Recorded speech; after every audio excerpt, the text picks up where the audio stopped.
السلام عليكم ورحمة الله، مرحبا بكم في القناة. فضلا منكم اشتركوا في القناة وفعلوا الجرس، وإذا عجبكم الفيديو خلوا لي إعجاب وشي تعليق زوين، وشكرا على دعمكم. خوتي وخواتاتي، مرحبا بكم في فيديو جديد على القناة.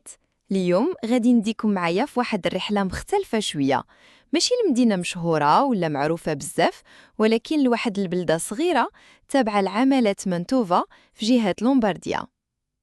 المدينة سميتها سابيونيتا، كتواجد في شمال إيطاليا ما بين مانتوفا وبارما، وصراحة من أصغر المدن اللي شفت، ولكن تاريخها كبير وكبير بزاف. تخيلوا معايا، هاد المدينة ما جاتش بالصدفة، اللي بناها كان أمير سميتو فيسباسيانو غونزاغا، وكان عنده واحد الحلم وباغي يدير مدينة مثالية في شكلها وتنظيمها. وبالفعل بناها في القرن 16 على شكل مربع، كل شي فيها محسوب ومدروس، من الشوارع للساحات للأسوار. المدينة كلها محاطة بسور، ومن بعد السور كاين واحد الخندق عامر بالماء باش يمنع أي هجوم أجنبي، وعندها أبواب كبيرة كما ديال الأفلام التاريخية، وفيها قصور زوينين وواحد المسرح رائع سميتو تياترو ألانتيكا، وهذا المسرح راه من أقدم المسارح المغلقة في أوروبا. ومن الحوايج اللي غادي تفاجئك هو أن حتى اليهود كانوا عايشين هنا في واحد الوقت، وكان عندهم كنيس واللي باقين حافظين عليه حتى لدابا. وفوق من هاد الشي كامل، سابيونيتا دابا مسجلة في لائحة التراث العالمي ديال اليونسكو، ولكن مازال بزاف ديال الناس ما عارفينهاش ولا ما عندهمش فكرة على الجمال اللي فيها. ايوا، انا اليوم جيت باش نكتشفها معكم. غادي نشارك معكم لقطات زوينة، معلومات خفيفة، ومناظر فعلا زوينة. خليكم معايا حتى الاخر. يلا بسم الله نبداو الجولة.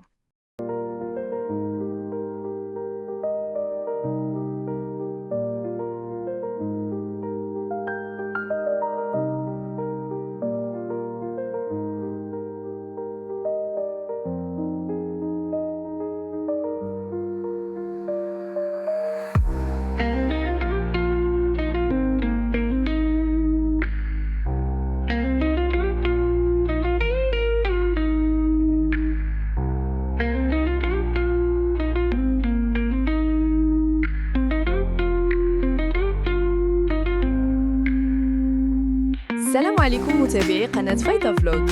نبداو نكتشفوا أول بلاصة في الفلوغ ديالنا. هاد المبنى اللي كتشوفوا معايا دابا في الفيديو هو ممر تاريخي كان في واحد الوقت تعتبر من المعارض المشهورة في لومبارديا، واللي سميتو غاليريا ديلي انتيكي. هو رواق طويل بزاف كيزيد على 100 متر، وكانوا دقات غونزاغا كيعرضوا فيه اللوحات والتحف اللي جابوها من أوروبا كاملة. تخيل معايا، حيوط مزوقة، سقف عالي، وكل خطوة كدوز فيها كتحس براسك وسط قصر ملكي. هاد البلاصة ماشي غير معمار، راه تاريخ حي، وكل زاوية فيها كتخبي حكاية من زمان النهضة، وكل نقشة فيها كتحكي على الفن والأناقة ديال داك الزمان. تابعوني في هاد الفيديو باش نكتشفوا جميع هاد الرواق وبلايص اخرين.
من بعد ما شفنا الرواق ديال غاليريا ديلي انتيكي، دابا غادي نشوفوا قصر الدوقات، أو بالإيطالية بالاتسو دوكالي. قصر الدوقات اللي هو أقدم بناية بناها فيسباسيان، تبنى بين 1560 و 1561. هذا القصر كان المركز السياسي والإداري ديال المدينة.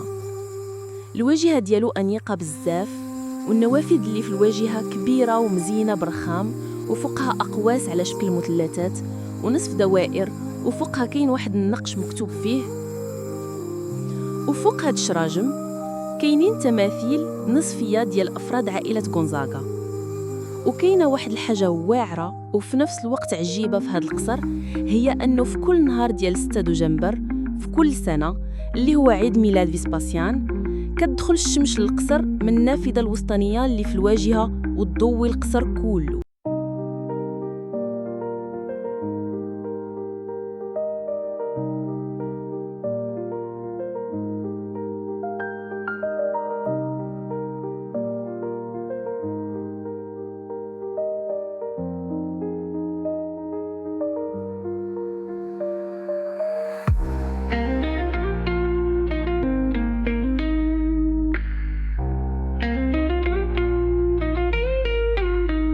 وآخر بلاصة غادي نشوفوها في الفلوق ديالنا هو كاستيلو دي سابيونيتا، قلعة عسكرية بناها فيسباسيانو باش تحمي المدينة من أي تهديد. البناية كبيرة، فيها حيوط غليظة وأبراج في كل زاوية، وفيها جسر متحرك كان كيتسد وقت الخطر. كانت مركز استراتيجي كتجمع بين الحماية والسيطرة. وكما قلنا في الأول أن هاد البلاصة دايرة بها أسوار حجرية بناها فيسباسيانو غونزاغا ما بين 1531 و 1591. كان الهدف ديالو هو يجهز المدينة بنظام دفاعي عصري اللي يقدر يواجه هجمات المدافع والعتاد الحربي ديال داك الوقت. وباش يحقق هاد الشيء دار سور كبير على شكل سداسي كيوصل العلو ديالو ل6 ولا 7 الأمتار.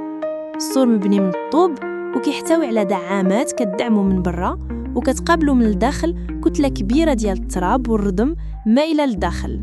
ومن برا كاين خندق واسع كيدور على السور باش يزيد من قوة الحماية. وهكا نكونوا سالينا الرحلة ديال اليوم. نتمنى تكونوا استمتعتوا معايا واكتشفتوا بلاصة جديدة وعجبتكم الأجواء. ما تنساوش ديروا لايك وتخليوا لي رأيكم في الكومنتير، وطبعا اللي مازال ما مشتركش يبارطاجي ويضغط على زر الاشتراك باش يوصلكم كل جديد.